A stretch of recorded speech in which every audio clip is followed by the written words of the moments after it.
Hello, Money Queens and listeners. Welcome to Women Behind the Millions. Let's meet the women behind the millionaires, the women supporting, guiding, celebrating women with their wealth. You will hear from women millionaires, how they got there, what they wish they had known, what got them to be a millionaire, the emotional side, the spiritual side, the practical side of wealth. You'll also get to meet the women behind the scenes helping make it happen. Let's dive into Women Behind the Millions. I am Jessica Weaver, your host, best-selling author of 3 books, wealth advisor, and founder of the Women's Wealth Boutique. Let's start meeting the women. Hello, listeners. Hello, Money Queens. Welcome to Women Behind the Millions. Today, we have my dear friend, I would say partner of the Women's Wealth Boutique, Nora Gillis, who is a regional consultant at AssetMark. She spent her entire career in the financial services industry, just celebrating her 10-year anniversary with her current firm, AssetMark. She works with financial advisors from all walks of life and helps them navigate all the resources they can offer for their business, their clients, their asset management. And she has a very cool story. She is from Latvia. She ended up in New Jersey. This is how we met. We actually live a town away from each other. And accidentally found New Jersey by applying to college and receiving a full scholarship. So thank you for coming to New Jersey, Laura. And thank you for being on this episode of Women Behind the Millions. Thank you so much for having me. I'm a huge fan of podcasts. I have never been on one, so I'm very excited. Ooh, we're popping the cherry today. This is exciting, ladies. We're really going to focus on women in leadership and what's happening. I'm noticing it more and more, especially in the financial industry. It seems, whether it's advisors, female advisors, or clients, they're really starting to take some bold risks with their career, whether it's leaving the corporate world to start something of their own or going for those promotions, the executive roles. And even you, Norris, had an opportunity to do something similar with your own career as well at AssetMark, right? Yes, absolutely. It's been an interesting journey to get to where I am right now.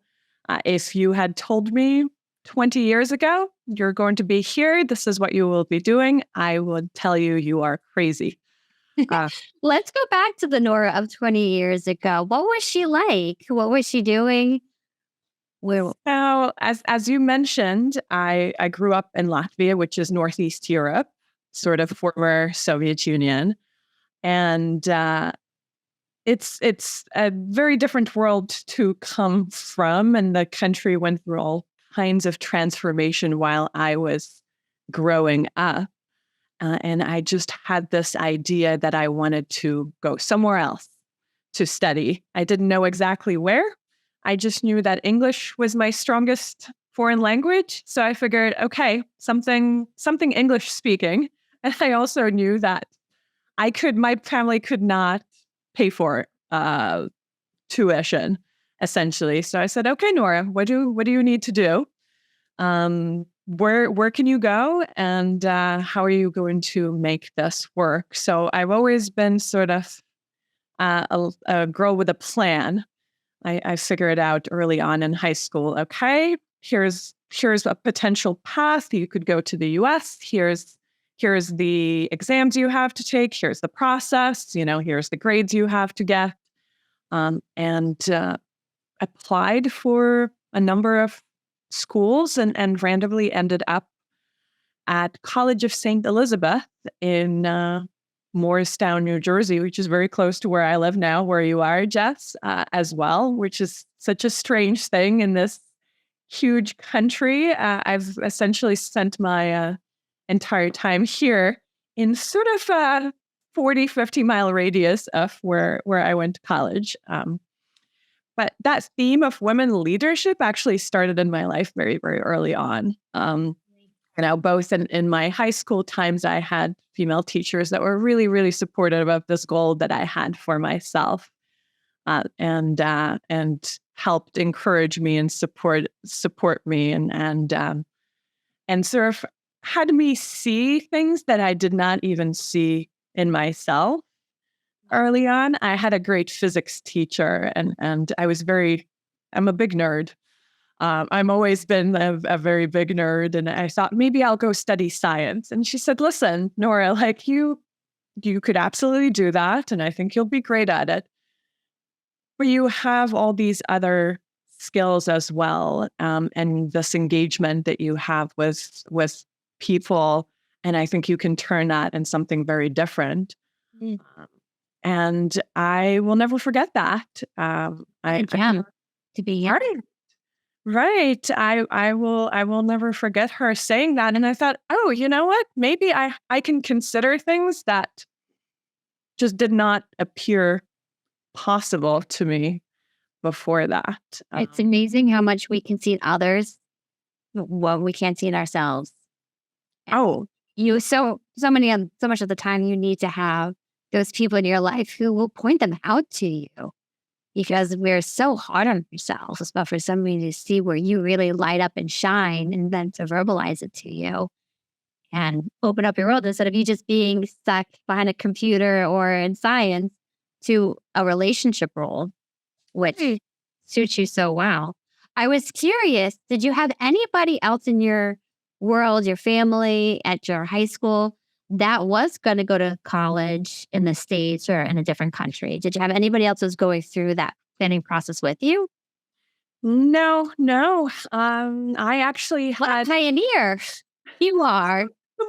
my mom was always really supportive. She's certainly a role model. She's a boss lady herself, having kind of gone through very turbulent times with, what the country was going through and everything, and created a lot of opportunities for herself. So she was always very supportive.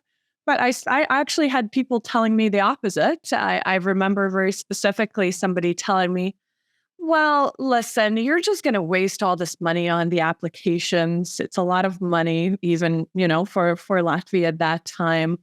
I don't know why you're bothering. You're just wasting your money there. And, sometimes things like that are discouraging, and maybe it was a little bit, but also it can be motivating.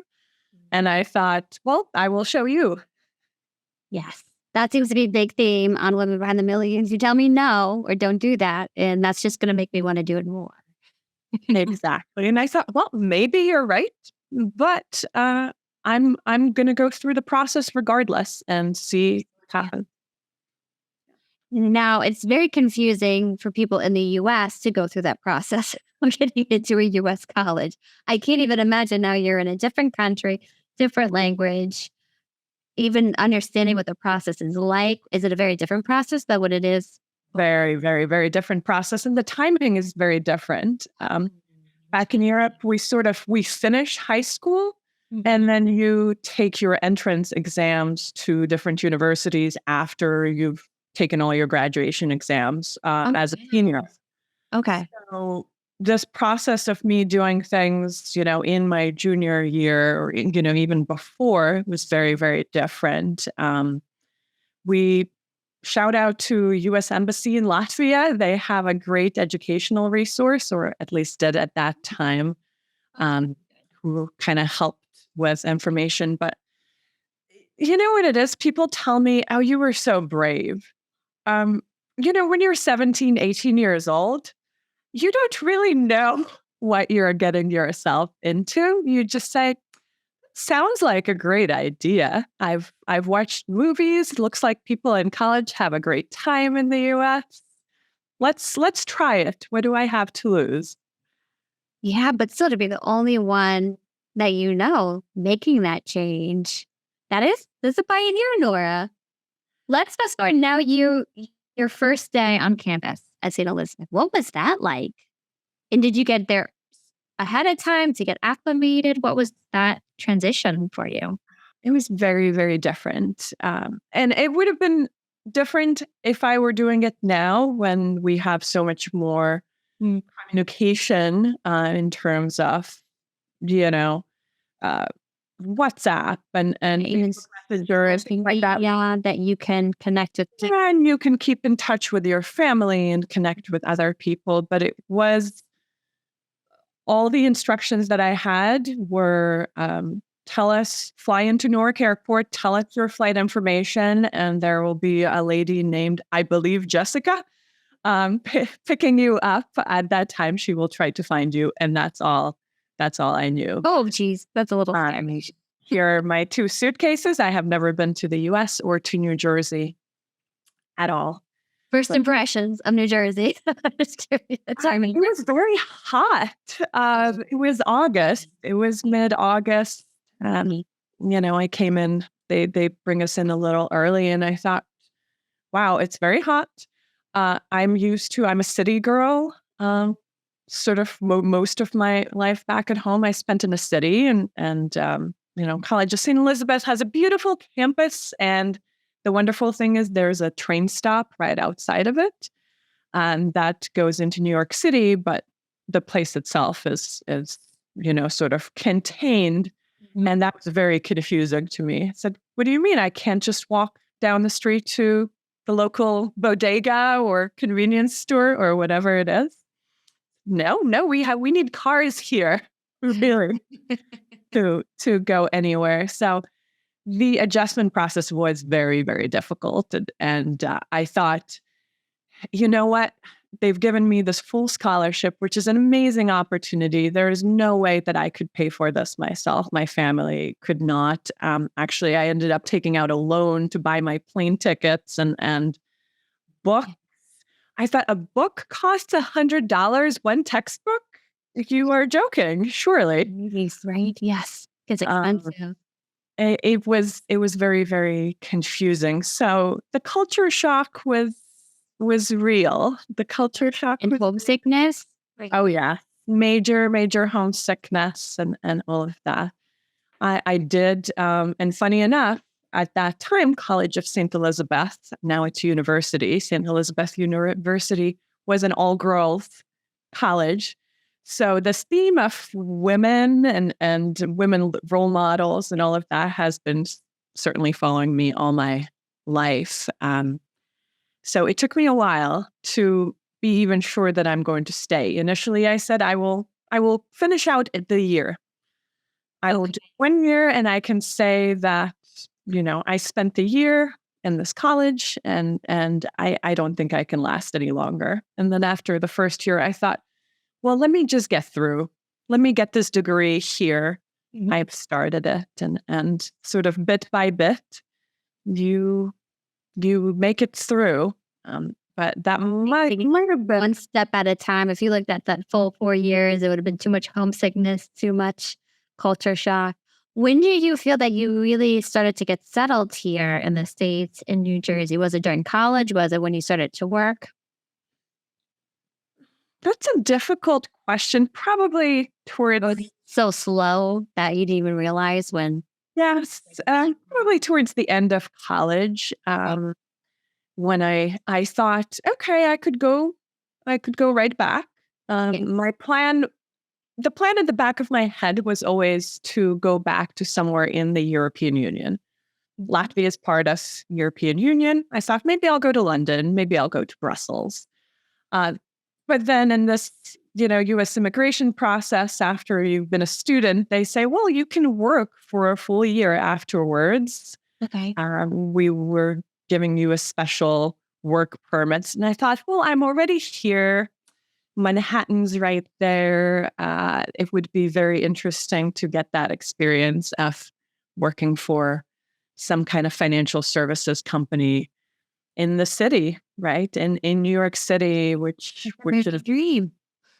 A dream, right? I've watched a lot of TV and a lot of movies, and I thought, I'm going to put on a suit and go to the office, and that will mean something. That will mean that I've made it. Yeah. And I was terrified all the way through a lot of. We all are. Let's be honest. We all are. And I thought somebody will hire me. I don't know about this, but somebody after a lengthy process, somebody did hire me and actually gave me a wonderful, wonderful opportunity for my first job. So incredible. And then you've been 10 years with AssetMark.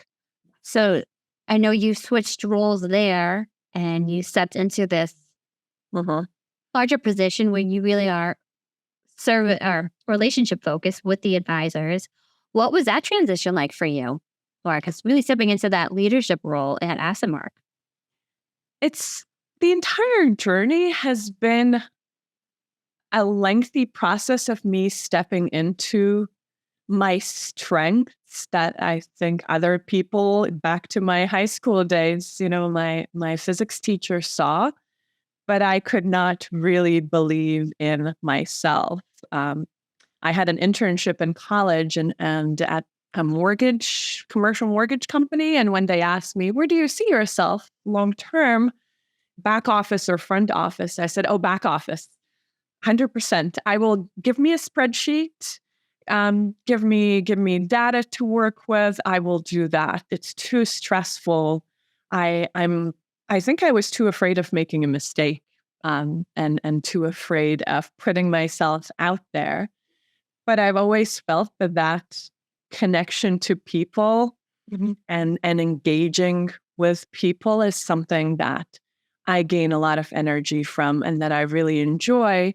And I've pushed myself slowly throughout my career to kind of step into those things, even when they often terrified me. So stepping into it, despite the fear, despite sometimes it just seems so easy and cozy and familiar to, let's just be back here supporting everybody else. And this happens a lot when you think of how many of the admin role, the administrative roles in the financial industry are women. Yes. Yes. And they do a wonderful job. They do a wonderful, wonderful job. But it seems like too much responsibility, too much visibility.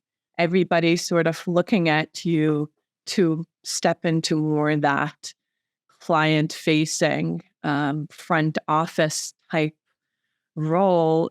And it always seemed interesting.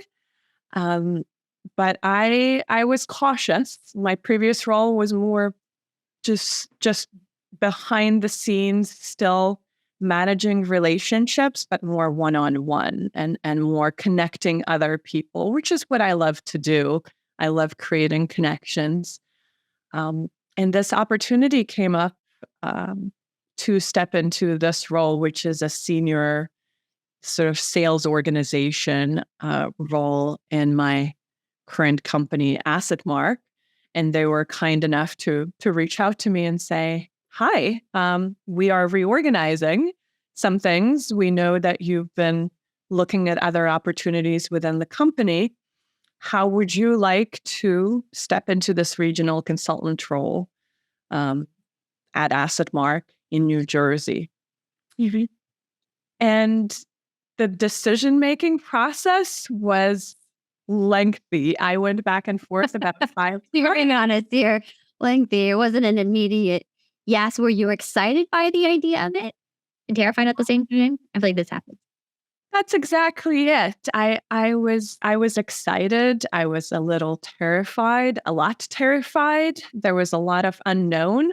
And this is where, leadership and role models and leadership come in, because in the entire team of this role where I am currently, we had maybe 23, 24 people doing this job at AssetMark, and only one of those was a woman. So now there's 2 of us.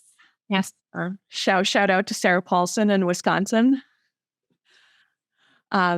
So that really challenged me a little bit to try to imagine myself in a role that I've mostly seen men do, and think, how do I fit into that? Can I fit into that? Will I be successful? Will I enjoy it? I don't play golf. I have no intention of playing golf, to be honest. Most of my colleagues do, and most of their clients, a lot of financial advisors.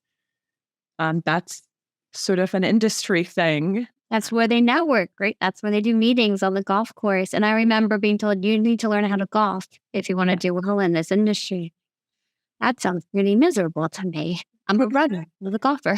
Exactly. So the thought process that I was going through, and even after I accepted the role, Mhm. was, do I have to change myself and everything about myself to fit into what I have seen this role to be and what my clients, the financial advisors I work with, have come to expect from the people that work with them.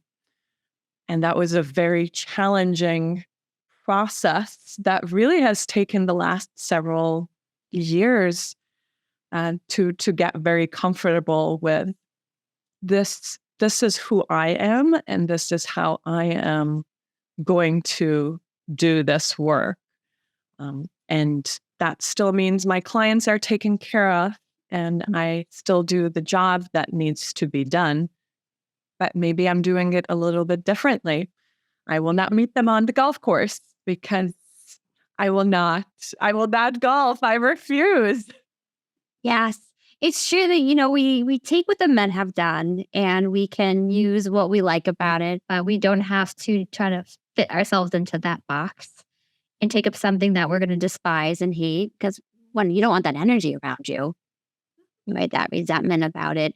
And there is a way that we can do it on our own terms. And I love that you've been able to create that mold. That's what we're doing here at the Women's Wealth Boutique with our advisors is finding that place that, right, taking the strengths of all these different mentors that have been in your life, what you love about them, and then also what would you do differently? And you learn both ways around it. It's amazing to see that you've been able to step into your own and find a way to make it work for you and still be extremely successful and profitable and always growing and learning.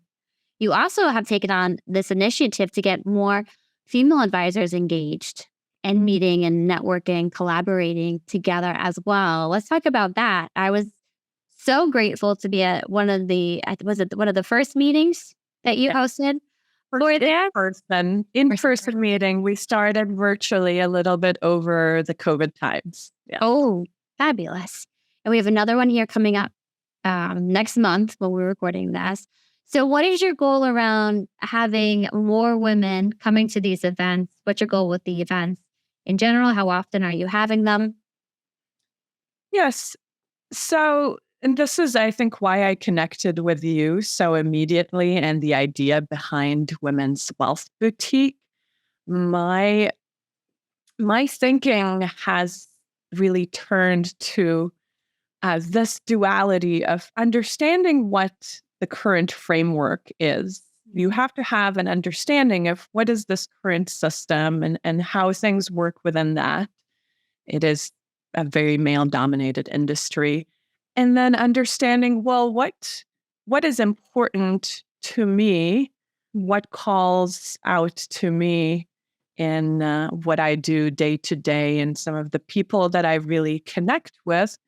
And I've come to realize there is this very clear thread throughout my education and my career of having strong women mentors and role models and connecting with other women doing amazing things. And I've seen women be some of the best financial advisors that I've met. And I work with, fantastic male financial advisors as well. But there is a different type of engagement and feeling in the room when I've seen women advisors come together. In my old role, I supported a lot of women's initiatives as well. And I thought, well, I have the capability and the ability to do what I want to an extent here. Asset Mark is great because they say, however you want to accomplish your job is great for us. So there's a lot of flexibility there. And I thought there is something magical when you bring a group of women together and professional women, and in this specific instance, who have frequently been the only woman in the room or Yeah. only one of two women in the room, and may not always speak up as much, or may hold their real feelings and their real reactions in, because again, we may not, some of us like to golf and some of us don't, and some of us are into sports and a lot of us are not. And it's a different type of conversation. So really the idea was for me to create a community and a conversation and engagement that ultimately I want to see all advisors, but especially women, grow their business, serve more clients in better ways, and see more younger women come into this industry as well. Amen to that.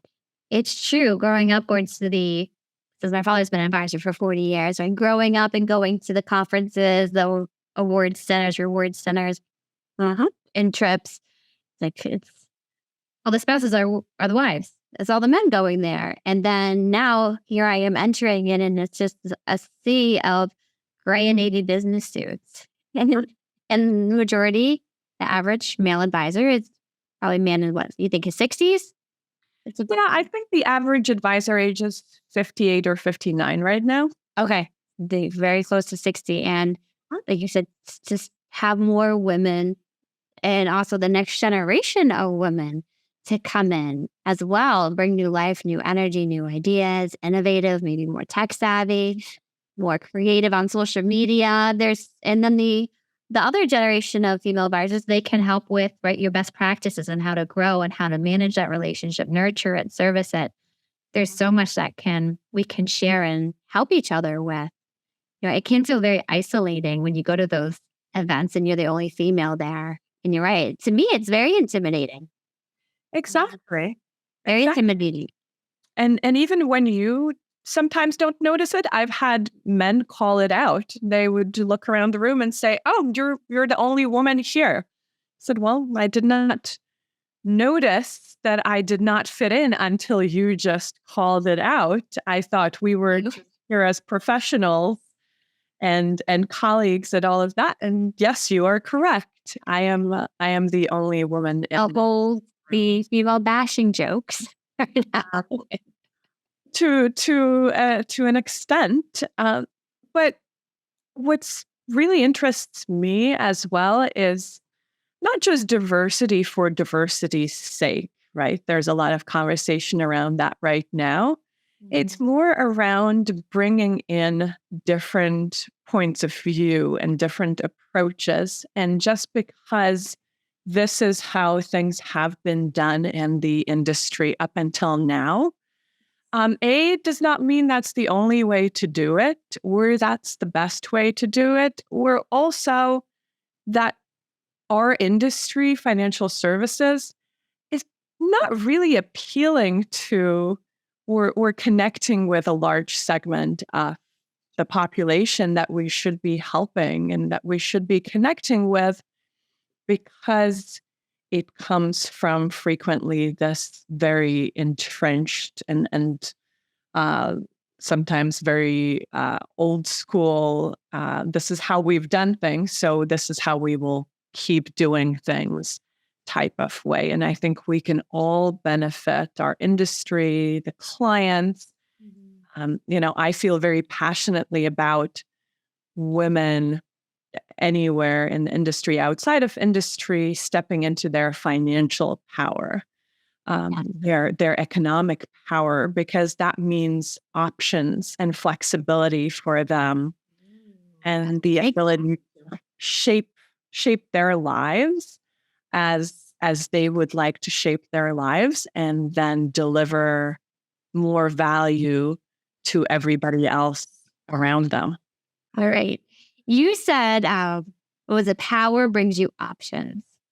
And that, I love, that's such a great quote that we'll have to pull for social media and all these good pieces. But stepping into that power can bring you so many different options. And to me, whenever I think of options, I think of freedom, security, maybe stability, right? You're not feeling trapped or you can breathe, more release. but power. I love that, Nora. Yeah. Have you had mentors throughout your, even through education and now your career? Have you had mentors? Yes, I've been really, really lucky to have wonderful mentors, and a lot of wonderful women mentors throughout my career and my education, and all of that. Currently, we have a wonderful CEO at AssetMark, Natalie Wolfson. It's great being at a company led by a female CEO. Um, and she's actually been my mentor since before she stepped into the CEO role. Amazing. And that was something that I kind of wanted for a long time, but I was not sure how do I really connect with her? This is a person I know. She was in a senior investment role at that time, but I don't have that personal connection. And all of the best, most exciting things in my life have really come when I've gathered the courage to step up and ask for what it is that I want, that seems exciting to me. So I asked my current, my boss at that time, Yes. said, how would you go about this? This is what I would like to happen. Do you think she would be open to it? And he was so amazing about saying, that's a great idea. I will help you. And here's how you can approach that process. And it's been so wonderfully helpful for me to be connected to this amazing female leader who, you know, during our time working together, has stepped into a CEO role and taken on all this responsibility and leadership of a company. And seeing her tackle that with so much thought and grace and so much courage. She seems to have boundless courage, Natalie. It's been quite amazing. Have some of that energy seep off of her onto you. And I love that she's still growing. And I'm sorry, on a personal level, on a professional level. And to me, that's what you always want when you're working with a coach, a mentor, an advisor, that they're still growing. Because, they're just learning new nuggets and new experience every day. She's stepping into the unknown probably every day, taking on this role. Absolutely. You get to learn by watching her, by speaking with her, everything. That's incredible, Nora. What do you see for your future? Oh, that's a complicated question. No, It's just something that I'm always thinking of. And I work with a coach actually as well. And this is another one of those things. As I said, all the best things have come to me when I ask. So when I started this role in January of 2020, what a fun time to start a new job. I reached out to my manager and said, I think I would really benefit from working with an external coaching person to help me with this transition. And he was kind enough to say, sure, absolutely. Whatever. Supportive. That's amazing. Yeah, the organization has been incredibly supportive. So I have been working with Laura for all this time really now. And the theme for myself this year that I've arrived in speaking with her is I want to be writing my own story. Instead of thinking about what is the framework and how do I fit into the framework, what is the next step up the ladder, perhaps, which is how I have traditionally really thought. Let me get to know the framework. And then let me see, how do I proceed from there? And I still think you need to know that. That's a very helpful thing to understand. How does this system function? How does this company, this industry function? But what I like would like to do next is just lean into more of these things that are really engaging me personally. Like working with you in your organization, right? I know that women's empowerment and financial freedom and all of that just always seems to hit a chord with me and have something very personal in there. So I thought, great, let me do more of that. Let What lights you up? What gives your energy back and that fulfillment versus just this is what's supposed to be done. We talk about that a lot on the show is the box, right? The framework as you're describing it perfectly. And you're right. It is good to understand and research that because then you're also going to see the little pockets of inefficiencies or problems or where you could really make a huge change in it as well. So I get what you're saying. It is good to know how everything operates and runs. And maybe you can do it differently or better, or you can just catapult yourself into a whole different category. Exactly. Or create your own category, create your own. I remember seeing somebody talk about job titles and how job titles will box you in. Think outside of the job title into something so much more, like putting together these events as community for women is not part of your job title, but you're thinking outside of that, beyond just the responsibilities of the job. Right. I find that very fulfilling. I am always learning something new. And I decided that I'm going to say yes and pursue new things that excite me personally and professionally, like this. And when you asked me to potentially be on the podcast, I said, I'm very terrified, but I'm also very excited. So let's do this. Yes. Even compliance gave you the go ahead. So, because they can't have high compliance.